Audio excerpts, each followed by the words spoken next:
Good morning प्यारे बच्चों।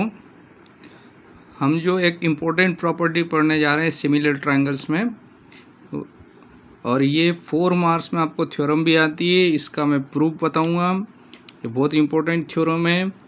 पहले हम इसके बारे में थोड़ा जान लेते हैं, इसकी प्रॉपर्टी क्या है। तो देखिए इसने क्या कहा है, the ratio of the area of two similar triangle. सबसे पहले दो सिमिलर ट्रायंगल दिए हुए रहते हैं आपको। ट्राइंगल कैसे हैं, सिमिलर रहते हैं तो तीनों एंगल इक्वल रहते हैं और साइड प्रोपोर्शनल रहती है, ये हम जानते हैं।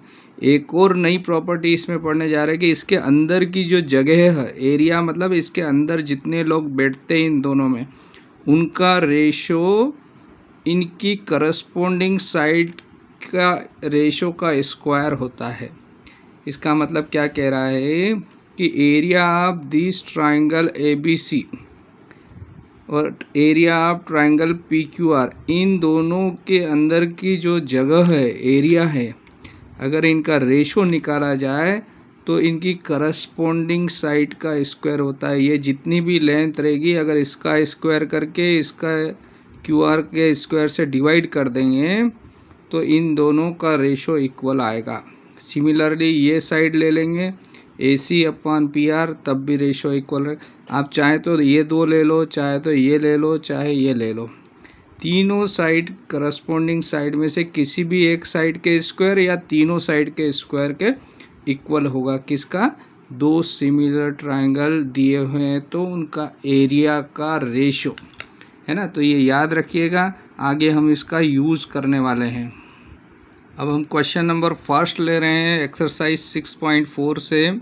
उसने क्या कहा है, ट्राइंगल ABC सिमिलर है ट्राइंगल DEF। तो हमने यहाँ पर दो ट्राइंगल के फिगर बना लिए और ये आपस में कैसे हैं, सिमिलर हैं।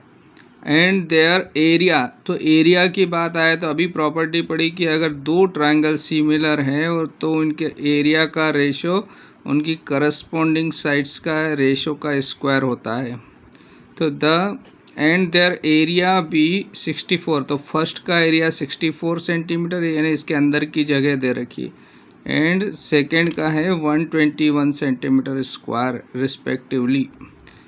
If EF is equal to 15.4, EF means ये वाली एक करस्पॉन्डिंग साइड जो इसके करस्पॉन्डिंग है 15.4 सेंटीमीटर है, तो ट्राइंगल ABC की करस्पॉन्डिंग साइड BC आपको निकालना है। बहुत इजी क्वेश्चन है।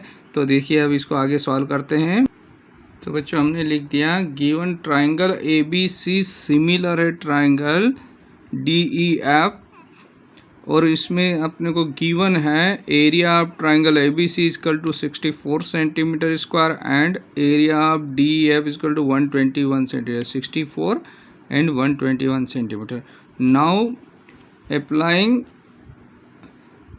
Are using property of area of two similar triangles, है ना। तो अभी हमने इसमें देखा है कि दो ट्राइंगल अगर सिमिलर हो तो इनके एरिया का रेशो इनकी करस्पॉन्डिंग साइड्स के रेशो का स्क्वायर होगा। ये अभी जस्ट पढ़ी हमने प्रॉपर्टी, ठीक है ना। तो इसका हम यूज़ कर रहे हैं।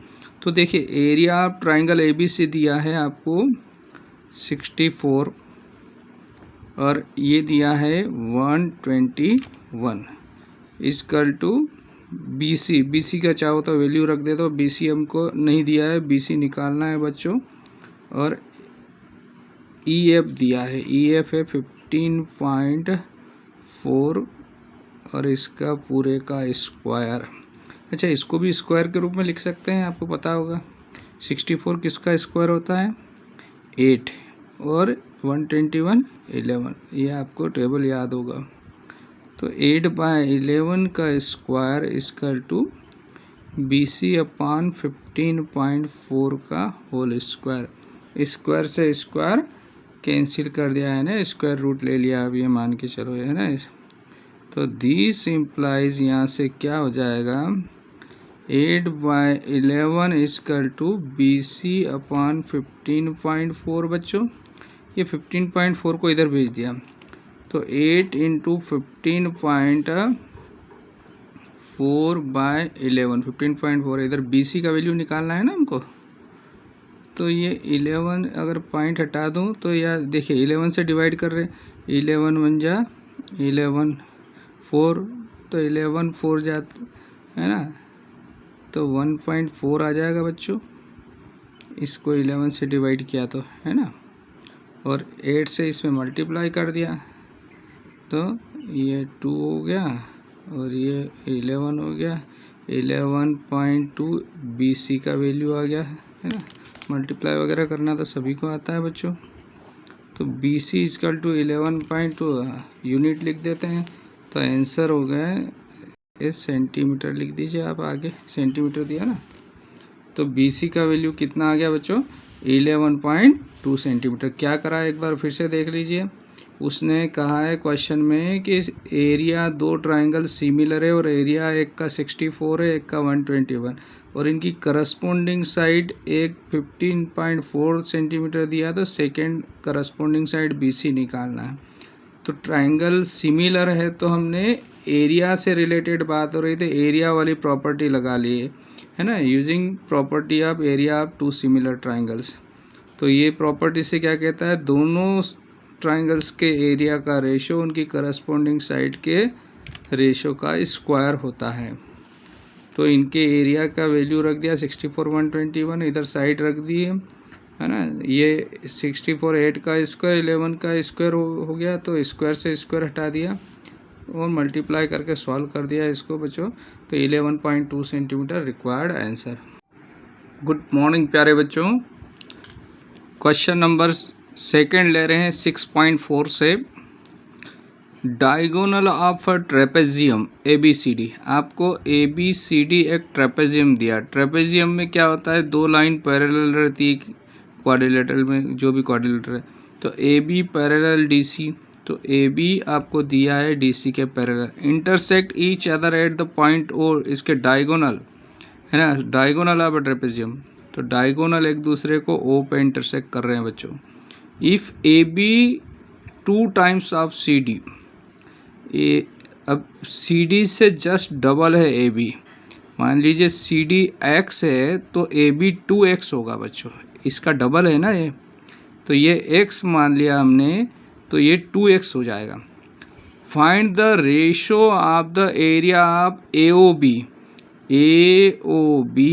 और COD रेशो कब निकलेगा, अगर ये दोनों सिमिलर हो जाए तो एरिया ऑफ ट्रायंगल से रेशो निकाल सकते हैं प्रॉपर्टी से, है ना। एरिया टू सिमिलर ट्रायंगल की जो प्रॉपर्टी पढ़ी है हमने, तो ये दोनों को सिमिलर प्रूव करना पड़ेगा बच्चों। तो बहुत आसान है, क्योंकि ये लाइन DC पैरेलल है AB के, DC पैरेलल टू AB, तो यहाँ से अल्टरनेट एंगल जो रहते हैं इंटीरियर अल्टरनेट, है ना, अल्टरनेट इंटीरियर एंगल, तो Z वाले एंगल, ये Z बन रहा है ना बच्चों, Z, तो ये Z वाले एंगल है ना, alternate interior angle of parallel lines क्या हो गए, C एंगल हो जाएगा A के, D हो जाएगा B के। तो जब दो एंगल दोनों ट्रायंगल के आपस में करस्पॉन्डिंग एंगल इक्वल हो जाते हैं तो ये दोनों सिमिलर हो जाएंगे।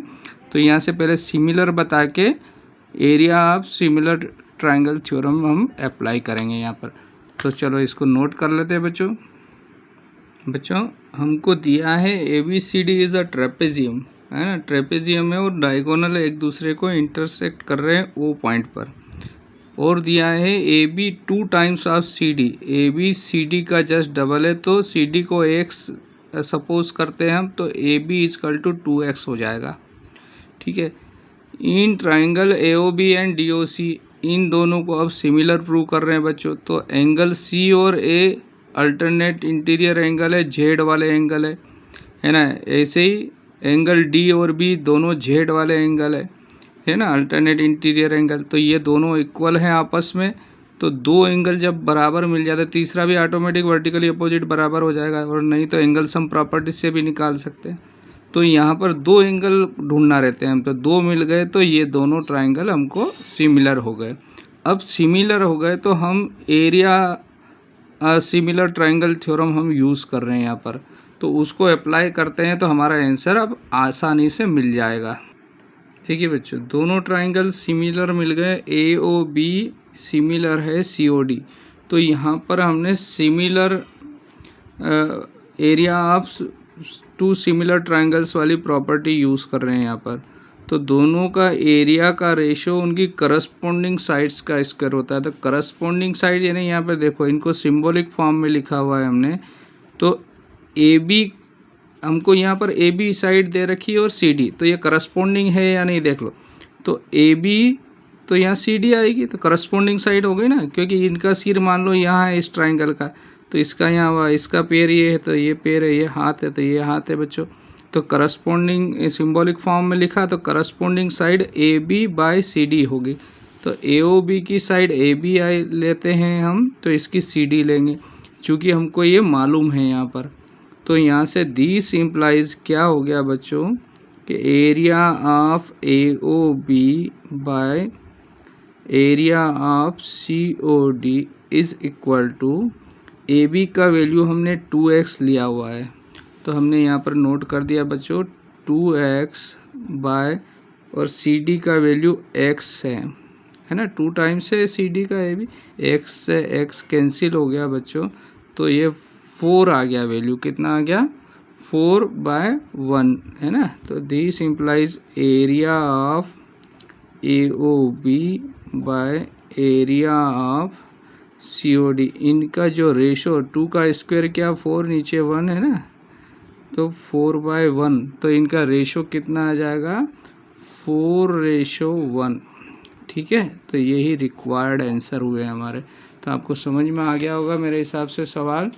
ठीक है, तो इन दोनों को सबसे पहले सिमिलर करा और area of similar triangle theorem को अप्लाई कर दिया हमने, तो ये कैंसिल हो गए x से x, तो 4:1 आपका आंसर आ जाएगा बच्चों।